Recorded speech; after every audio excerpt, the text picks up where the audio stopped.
Como que se dá o divórcio no Evangelho? Nós sabemos que o sistema religioso como um todo já tem a sua concepção do que é o divórcio. Segundo a religião, o divórcio se dá quando há infidelidade no casamento. O cônjuge traiu o outro cônjuge, é dado o divórcio. Este conceito não está errado, porém está muito limitado. Vamos verificar como é feito o processo de divórcio no Evangelho. Lembrando, o Evangelho não tem nada a ver com o sistema religioso. Então, dito isto, é sabido que, uma vez que é consumido o casamento, o objetivo é ter uma vida junta de seu cônjuge. Está escrito, portanto, deixará o homem o seu pai e a sua mãe, e apegar-se-á a sua mulher, e serão ambos uma só carne. Gênesis 2, versículo 24. Até aí tudo bem. E este casamento tem que ser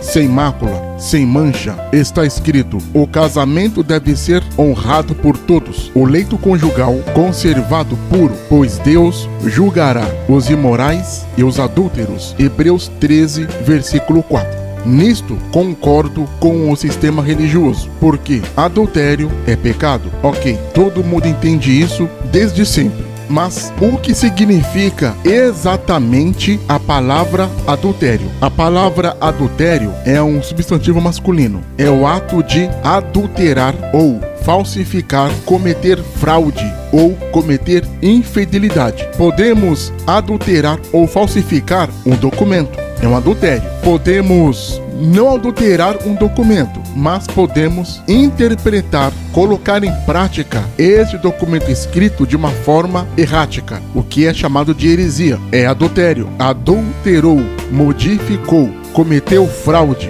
O adultério é feito nas seguintes áreas: na área matrimonial, claro, no mundo corporativo, que é o mundo empresarial, no mundo jurídico e no mundo político. Tem mais, tem um corpo militar, um monte de coisa. Mas vamos ficar nessas 4 esferas, que é o entendimento geral do que significa o adultério. Com isso, entende-se que o adultério não fica somente restrito a uma só área, que é a área matrimonial. É aí que eu vou agora divergir da religião. Vivemos em uma sociedade, a sociedade é plural, ela tem várias nuances, e qualquer sociedade vai ter o sistema religioso, e também o sistema jurídico, e também o sistema empresarial, e também o sistema político. Eu não posso ficar somente na esfera conjugal. O ato de adulterar, de falsificar, de mentir, de cometer fraude, fake news, está em todas as esferas em que o ser humano está inserido, que pratica este ato hediondo. Entendemos as áreas que o adultério age. Ok, agora vamos entender o porquê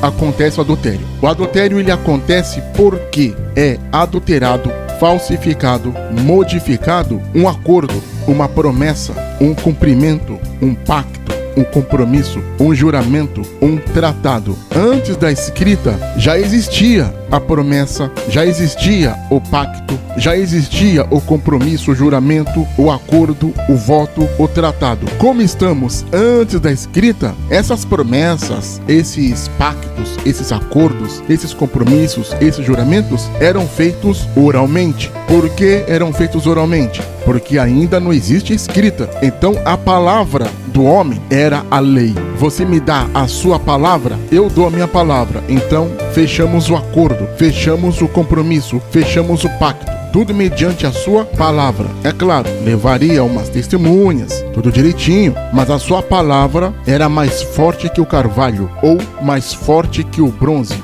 ou mais forte que o ferro, ou mais valiosa do que o próprio ouro. A palavra de um homem vale mais do que ele mesmo. Eu dou a minha palavra e o homem teria que cumprir. E essa palavra, esse juramento, este acordo, esta promessa, este cumprimento, tinha que ser feito da forma que ele disse. Foi feito um acordo, tanto para casamento, tanto nos negócios, tanto no mundo jurídico, tanto no mundo político. Não importa, você deu a sua palavra. Agora, quando eu não cumpro, quando eu quebro o pacto, quando eu não honro o compromisso, aí, infelizmente, eu cometi adultério.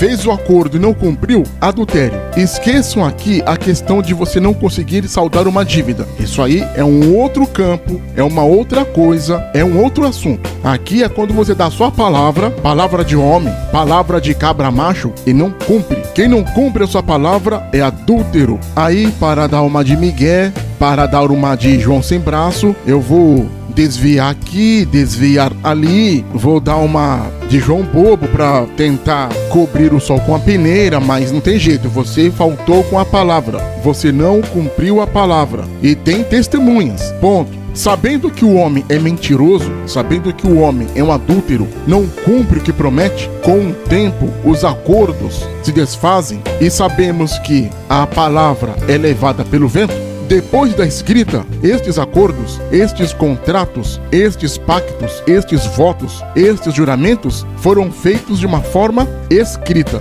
registrada. A palavra do homem não vale nada, então eu prefiro escrever, porque palavra escrita não se apaga. De lá pra cá, esses acordos começaram a ser feitos nas escrituras, e não importam onde eram escritos esses acordos. Só que mesmo assim, o ser humano dava um jeito de não cumprir a promessa, não cumprir o contrato, não cumprir o seu voto, o seu pacto, o seu tratado, o seu juramento.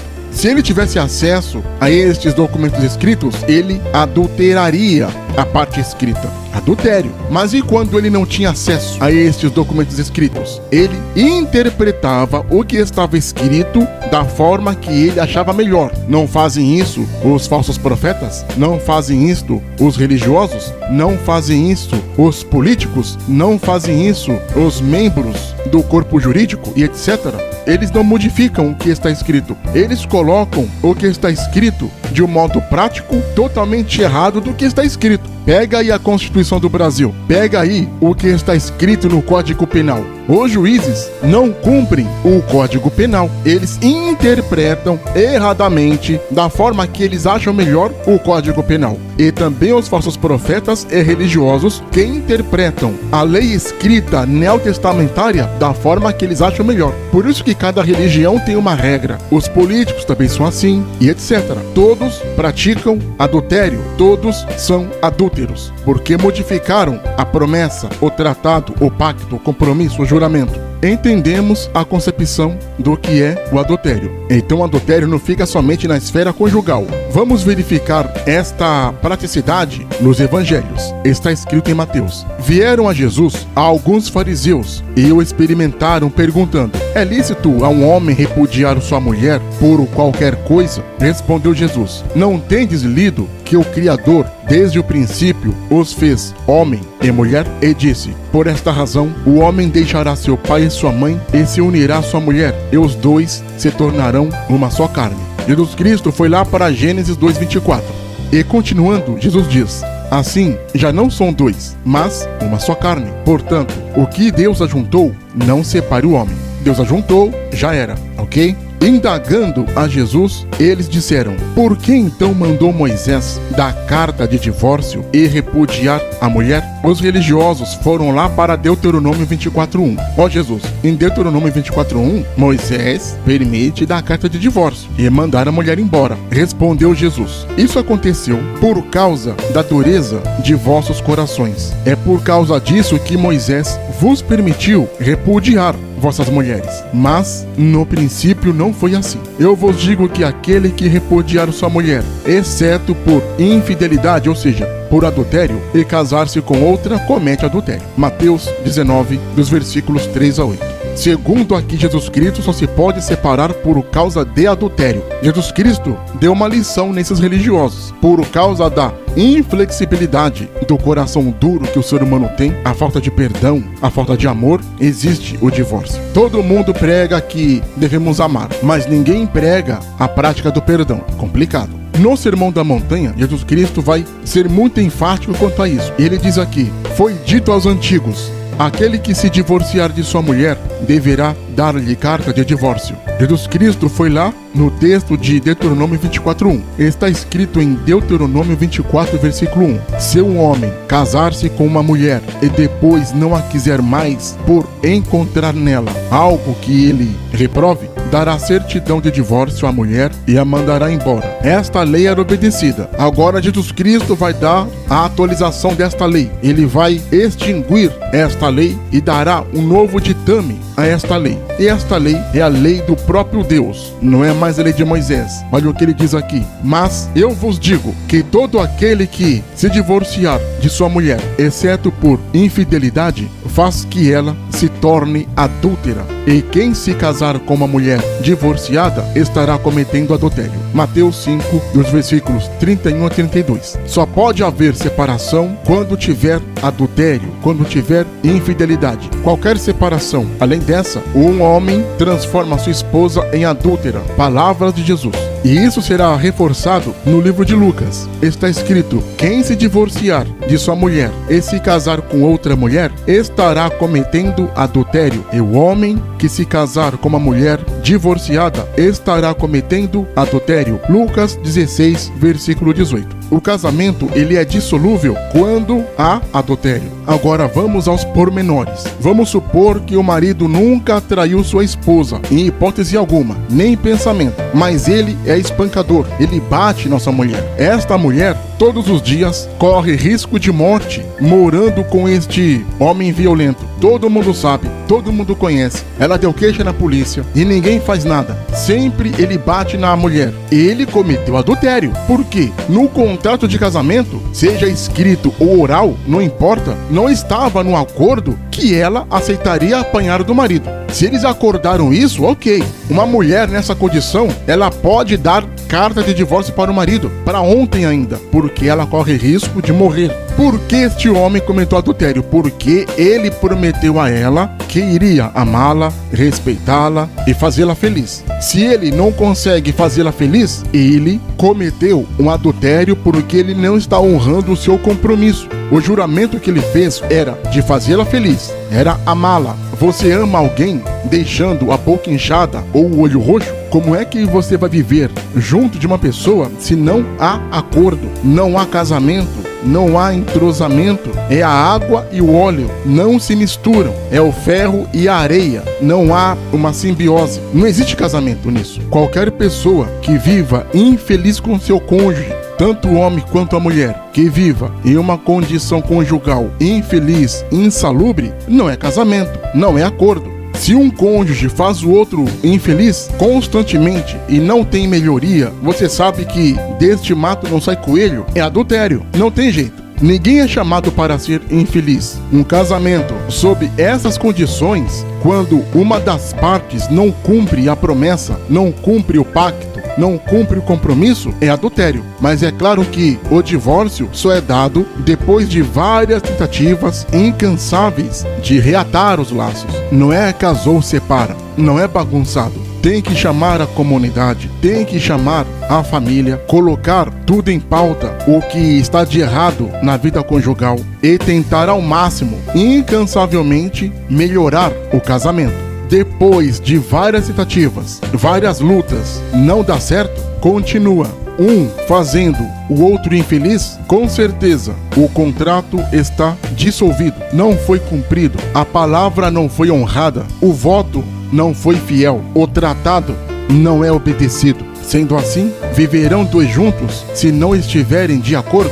porque onde não há o cumprimento da palavra, o cumprimento da promessa, o cumprimento do pacto, com certeza há o divórcio. A adulteração do contrato é uma falsificação, é uma fraude este casamento. Imagina você ter 30 ou 50 anos de vida conjugal infeliz por causa de uma religião. E se o agravante tiver violência, piorou ainda, não existe casamento. Lembre-se que o Senhor Deus odeia o divórcio. Está escrito: eu odeio o divórcio, diz o Senhor Deus de Israel. Malaquias, capítulo 2, versículo 16, a parte A. Casou? Este casamento é indissolúvel. Os cônjuges têm que honrar o compromisso, têm que honrar a promessa, têm que honrar a palavra. E ponto. Deu problema? Resolvam. Está difícil? Chame a comunidade, chame a família, resolvam o problema. Tudo é resolvível, desde que não haja dureza de vossos corações. Agora, quando há dureza nos corações, aí a coisa começa a dar errado. O que faz o casamento não dar certo é o egoísmo, mas o que faz o casamento dar certo é o altruísmo. Se você é casado ou casada, não pense em si, pensa no seu cônjuge. Problemas sempre existirão.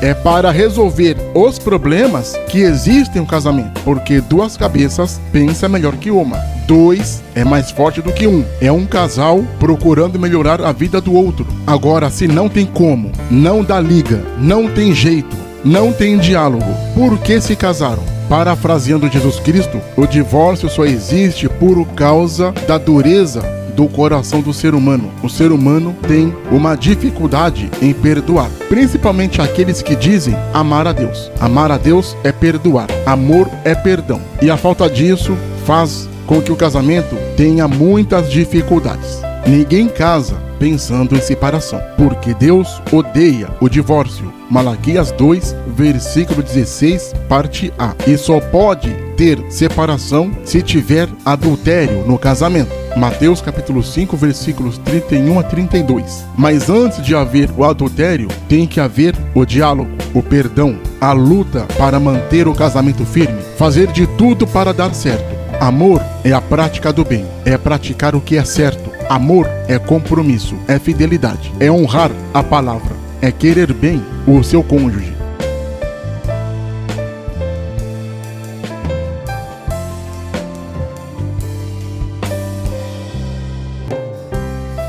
Seja um apoiador do canal, assim você ajudará o canal a crescer e a espalhar o conhecimento. Não se esqueça de se inscrever no canal, clique no sininho para receber as notificações, compartilhe o canal, dê o seu like, deixe também seu comentário.